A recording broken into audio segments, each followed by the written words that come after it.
ये पढ़े लिखे हैं, इनके पिताजी यहाँ से 6 बार सांसद रहे, ईमानदार है, दिखने वाले नहीं है। और जो बिकाऊ एमएलए हैं उनको भी आपने आने वाले समय में संभल कर, आने वाले समय में, तो ये मैं इसलिए कह रहा हूं कि भारतीय जनता पार्टी वाले बोलते हैं कि आप डालिए, मैं नालागढ़ में दोबारा आऊंगा, हम इसके लिए योजनाएं बना रहे हैं, बद्दी में आऊंगा और पहाड़ चंगर क्षेत्र में भी जाऊंगा। मेरी हबीब बाबा जी से बात हो रही थी, हुसैन ठाकुर जी से बात हो रही थी, इन्होंने मेरा कार्यक्रम बनाया है। निश्चित रहिए हमारी योजनाओं का लाभ सीधे आपके तौर पर पहुंचेगा। 15 महीने पहले आपके आशीर्वाद से हिमाचल प्रदेश में कांग्रेस पार्टी की सरकार बनी।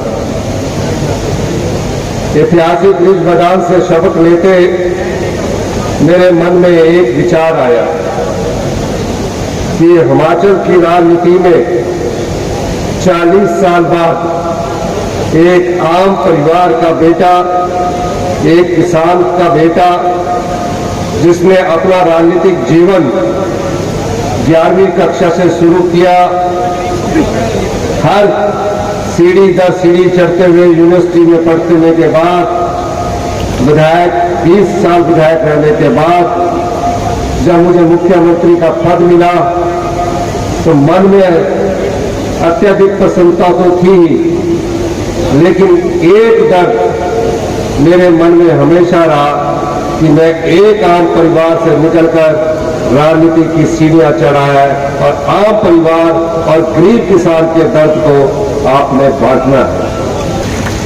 मैं 15 महीने का हिसाब इस जनता की अदालत में इसलिए देने आया हूं कि 15 महीने मैंने दिन रात मेहनत की, उनके लिए सोच बनी और एक कानून हिंदुस्तान का पहला ऐसा कानून बनाया जो बच्चे माता को खो चुके हैं, जो बच्चे पिता को खो चुके हैं, उनकी देखभाल सरकार करेगी। मुख्यमंत्री सुख राशि कोष बनाकर उनको हर महीने 4000 रुपया पॉकेट मनी मिलेगी। अगर मेडिकल कॉलेज में पढ़ता है तो मेडिकल कॉलेज की फीस मिलेगी, हॉस्टल का खर्चा मिलेगा और जब पढ़ने के बाद उसकी शादी बेटी की होगी या बेटे की होगी, सरकार उसे 2 लाख रुपया उपलब्ध करवाएगी। अगर उसके पास घर नहीं है तो उसके लिए 3 लाख रुपया उपलब्ध करवाएगी। अब आर्थिक संकट से कैसे जूझा जाए? आपका क्षेत्र तो उद्योग का है, मेहनत की गई और पिछली जयराम सरकार जो 5 साल से सोई नहीं थी, 5 साल से भ्रष्टाचार के जोर दरवाजे खुले हुए थे, उस पर कोई अंकुश पिछली भारतीय जनता पार्टी की जयराम सरकार ने नहीं लगाया। मैंने फैसले किए, कड़े फैसले किए, लेकिन उसका विरोध आंतरिक रूप से भी होना था और भारी रूप से अधिकारियों ने भी करना था। लेकिन मैं जो भी फैसला कर रहा था वो आम लोगों के लिए फैसला कर रहा था।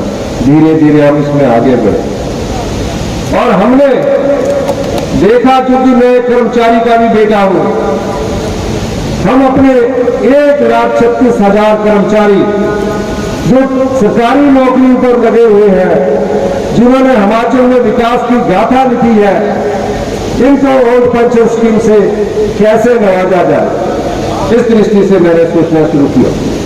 पता लगा कि केंद्र सरकार के पास 1,36,000 सरकारी कर्मचारियों का अंशदान और सरकार का अंशदान 9,000 करोड़ रुपए के रूप में केंद्र सरकार के पास पड़ा है। 14 अगस्त की रात को पूरे हिमाचल प्रदेश में इतनी अत्यधिक बारिश हुई कि 75 साल के इतिहास में हमने कभी नहीं देखा कि इतनी अधिक बारिश होगी। और इतनी बारिश में कई घर तबाह हो गए और 14 अगस्त 2023 की एक ही दिन के रात में 51 लोग मृत्यु को प्राप्त हो गए। इस त्रासदी में सिर्फ 51 लोग नहीं थे, हमने 551 के करीब लोग, बच्चे, माताएं, बहनें को खो दिया।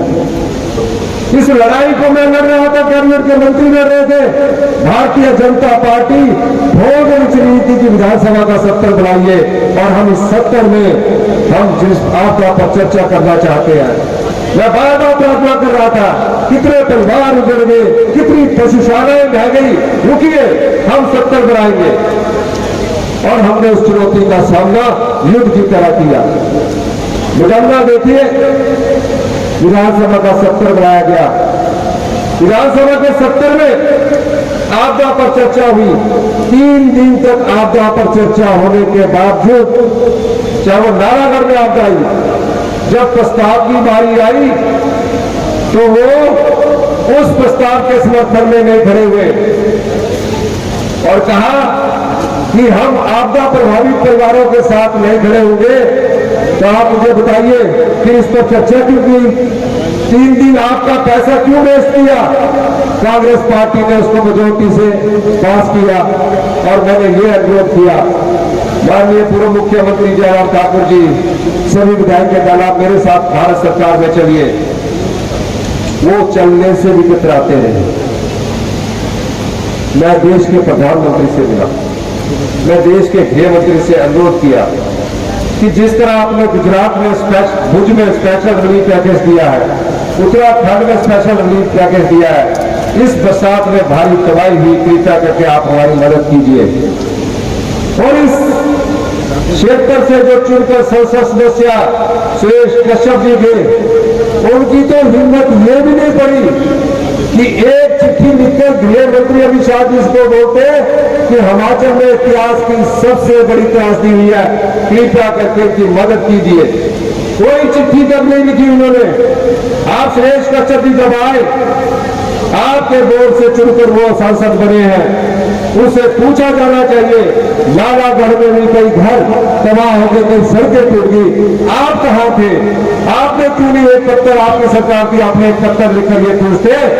सिर्फ गृह मंत्री से मिलकर पत्र भी लिखा होता, सहायता नहीं मिलती तो भी कोई बात नहीं थी। लेकिन एक फॉर्मेलिटी के लिए अगर आपने काम कर भी लिया होता तो भी हमें खुशी होती, वो इतना भी नहीं कर पाए। आज आपके बीच में वो पार्टी के नाम पर वोट मांगने आ रहे हैं और मोदी जी का नाम लेकर वोट मांगने आ रहे हैं, आपका काम करने वोट मांगने नहीं आ रहे। बजट प्रस्तुत हो गया। बजट प्रस्तुत होने के बाद 27 तारीख को राज्यसभा का चुनाव आया। अब 27 तारीख को राज्यसभा का चुनाव हुआ तो 26 तारीख को मैं, रोहित ठाकुर जी बैठे, सभी विधायक बैठे, कि ठाकुर जी भी आ गए। हमने बनाए, मेरे साथ अच्छे थे, खूब खाना खुला खाया। रात को मैंने फोन किया कि ठीक है ना, मुझे थोड़ा सा डाउट हुआ। बिल्कुल ठीक है, आपने मेरे 15 महीने में इतने काम किए हैं, सब ट्रांसफर है जो मैं कहता था वो कर दिए, सब जगह मैंने जो माइनिंग लीज के लिए बोला वो भी आपने मेरे को कर दी।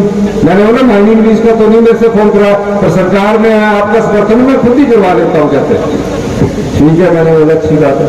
एक ही आदमी पर भरोसा था, सुबह भी बोला कोई चिंता नहीं करो, मैंने ना ब्रेकफास्ट का टेबल आपका इंतजार कर रहा है। रात को 26 तारीख से पहले बड़े अच्छे संबंध, मधुर संबंध कि नगर पंचायत में लगाने, हमने उनके कहने से वो भी लगा दिए। और जब वोट डालेंगे तो आजाद उम्मीदवार है, अच्छी बात है, उन्होंने डाल दिया, हमको उनसे यही कहना है, वोट डाल दिया, आप आ जाते विधानसभा में।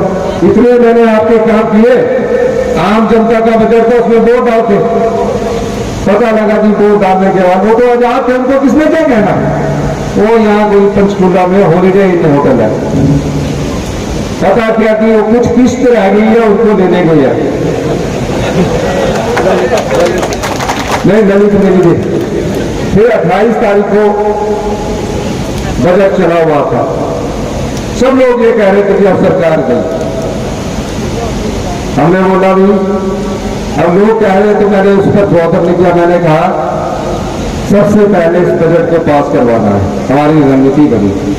और जयराम ठाकुर जी विधानसभा के अंदर, वो इस सरकार को तो भगवान भी नहीं बचा सकता। हम सुनते रहे, बाहर खबर और चल पड़ी इसलिए माननीय मुख्यमंत्री जी ने इस्तीफा दे दिया।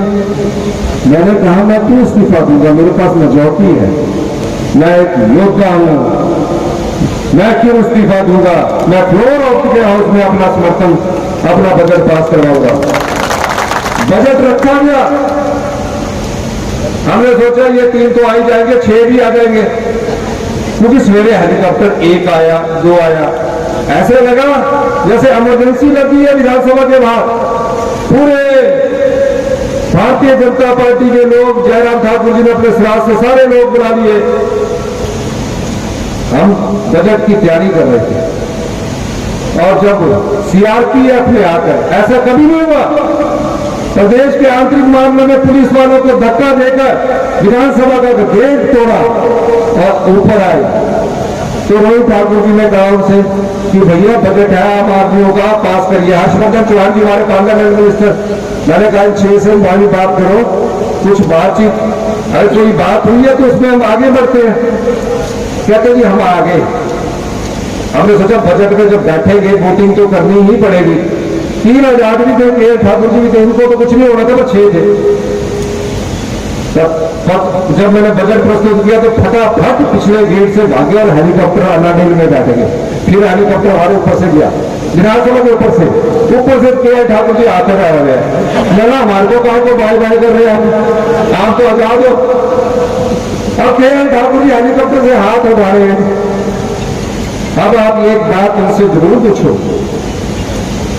बजट हो गया और आप तो अभी एमएलए, 1 महीना बाहर क्या करते रहे, 1 महीना बाहर क्यों रहे? ये चाहे कांग्रेस पार्टी की सरकार होती, चाहे बीजेपी की सरकार होती, क्यों रुके? दाल में कुछ ना कुछ कहना है, दाल में कुछ ना कुछ, आप सारा कहिए, दाल में कुछ ना कुछ। मैं ये पूछना चाहता हूं, वो आजाद उम्मीदवार है, ये आजादी के इतिहास का पहला ऐसा मुकदमा है जहां 3 आजाद विधायक विधानसभा के गेट के बाद बैठे हुए कह रहे कि हमारा इस्तीफा लो। भाई तुम्हारा इस्तीफा तुमने तो नालागढ़ की जनता ने चुनकर भेजा है, फिर क्या हुआ? अब जो स्पीकर होता है वो भी एक कोर्ट होता है, उसने बोला इस्तीफा मैं लूंगा। 1 महीने बाहर आप रहे हैं, हेलीकॉप्टर में घूमे हैं, 5 स्टार में घूमे हैं, अच्छी बात है घूमिए, लेकिन हम एक बार पूछे तो नोटिस जारी किया कि आप बताइए कि आप इस्तीफा, फिर आए कि हम इस्तीफा देना चाहते हैं। स्पीकर महोदय ने पूछा कि आप स्पीकर क्यों देना चाहते हैं? आज कांग्रेस की सरकार है, उसको समर्थन करो, कल भारतीय जनता पार्टी की सरकार है कि आप उसको भी समर्थन कर सकते हैं, हमको तो कुछ नहीं बिगड़ेगा। कहते नहीं, मैं इस्तीफा देना चाहता, रकम बड़ी भारी है। क्या होगा? रकम बड़ी भारी है। अब अगर हम भागे तो पीछे अमित शाह लगा हुआ है, कौन लगा हुआ? मैंने पूछा उनसे कि 1 महीना आजाद को क्या रहने की जरूरत, आपको तो रोज ही घर आ जाना धन्य था पंचकुला से। कहते अमित शाह का डर बड़ा है। मैंने क्या किया तुमने? रकम भारी है, बात खत्म होगी। फिर अपने कोर्ट में चले गए और हाई कोर्ट से दरखास्त कर रहे हैं हमारा इस्तीफा लो। कितने बुजुर्ग यहाँ बैठे हैं, आप मुझे बताओ, आजादी के बाद का पहला ऐसा मामला है जहां आजाद प्रत्याशी कोर्ट के दरवाजे में जाके कह रहा है, आपकी भावनाओं को बेचने के बाद हाथ खड़ा करके कह रहा है कि मेरा इस्तीफा लो। कह रहा कि नहीं कह रहा है? बीजेपी ने यहां आपके वोट को छीनने की कोशिश की है और उसमें पैसे का इस्तेमाल करके उन्होंने विधायकों को खरीदा है। आज हम लोग हैं, कल कोई और होगा। और इस लोकतंत्र का क्या होगा? जिस लोकतंत्र की नींव 75 साल पहले महात्मा गांधी ने रखी थी, पंडित जवाहरलाल नेहरू ने रखी थी कि हिंदुस्तान की जनता को 600 साल की गुलामी के बाद वोट देने का अधिकार आपको दिया। अगर उस वोट को ये लोग फिर लेंगे तो आपकी भावनाओं की कदर कौन करेगा? और यहां के विधायक तो इतने धनवान है, सारी खड्डे खोद खोद के खोद खोद के सारी खड्डों का सत्यानाश कर दिए, पत्थर तक नजर नहीं आता नहीं पत्थर कहीं। अब इन्होंने एक नया सिस्टम चलाया, मुझे लगा कि यूथ अनएम्प्लॉयड को ठेका दिया हुआ कि तुम जेसीबी लाओ और यहाँ से माल उठाकर मेरे क्रेशर में बचाओ। यह आपकी संपदा है। मैं इस मंच से कहना चाहता हूं, इस संपदा को लुटने नहीं दूंगा। यह संपदा ना ला करके लोगों के बीच आएगी। उन्होंने हमारी एक राज्यसभा की सीट पैसे के दम पर चुराई है, तो क्या आप चारों लोकसभा सीट और शिमला संसदीय सीट कांग्रेस की झोली में डालेंगे कि नहीं डालेंगे? जोर से बोलो। आज मैं इस मंच के माध्यम से एक ऐसे प्रत्याशी के लिए मैं वोट मांगने आया हूं जो विनोद सुल्तानपुरी जी है। ये पढ़े लिखे हैं, इनके पिताजी यहां से 6 बार सांसद रहे, ईमानदार है, बिकने वाले नहीं है। और जो बिकाऊ एमएलए हैं उनको भी आपने आने वाले समय में सबक, आने वाले समय में, तो ये मैं इसलिए कह रहा हूं कि भारतीय जनता पार्टी वाले बोलते हैं कि 34 रह गया। अरे हमने तो 2 लोगों को चुनकर आपके सामने चुनौती पेश की है। आप इन्हें जिताइए, वादा मैं करके जाता हूं कि आपके पास दोबारा आऊंगा। आपकी चाहे कोई भी समस्या होगी उसका निपटारा हम लोग करेंगे। इन्हीं शब्दों के साथ